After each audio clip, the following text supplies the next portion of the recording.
Firstly, congratulations if you did the Hex Games on Saturday. It was a great success.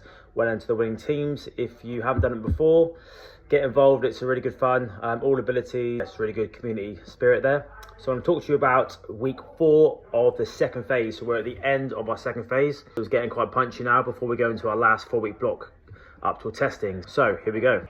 Strength advance, guys. That Monday, it's been quite tasty. I think you've all enjoyed that complex.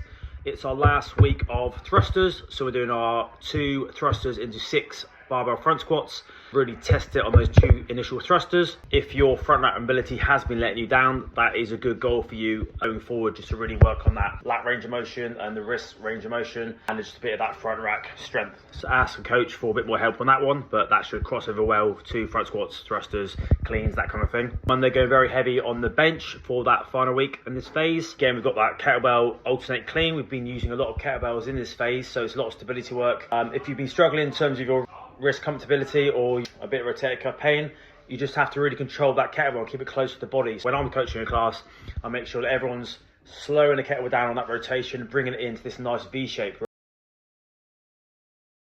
Tuesdays, guys, is the last week of our RDLs with a cage bar. Next phase, we're going to be doing some heavy cage deadlifts, so I hope you've been prepared for that. Last week, guys, are your barbell rack ply push-ups. All we'll be focused on here is driving that bar and get lots of explosiveness and power. That should cross over well going back to your press-ups or chest presses and just having that power drive from the chest. The last week of your burpees, this is going to be your final weeks of test week. We're going to do 3-minute max burpees. So if you've been here the last 4 weeks, you should have built up a good engine for your burpees. So let's really go for it and see what we can get. Scores on WOD and we'll see who's the king, queen of burpee at Hex. Wednesdays, we've got the last week of your descending ladder of barbell back squats. So the 8, 6, 4, 2. It's quite a heavy 2 this week. It's going to be 85%, but you're only doing it once, so the volume's not that bad. And then the week after that, we're going to start at 5x5, looking to build up towards your 2-rep max test in test week. We've got those Hatfield split squats, superset with those kettlebell alternate ground overheads. Again, a lot of kettlebell work in this phase. You should be really competent now with the kettlebell. Last week of military strict press. We are supersetting with some dumbbell walking lunges for this week. Next week, we're going to be going on to barbell push press. So you've got the raw strength from the press. We're now going to add a little bit of a push and drive, which you should be able to add at least 30% onto your weights on there. Barbell deadlifts, superset with barbell chest press, 4x7, 77.5%. So getting quite punchy with those.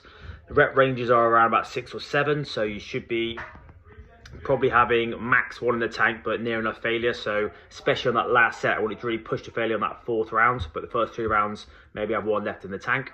Last week of negative wide grip pull-ups. So if you've been doing nice control with those, we're scaling down to this one.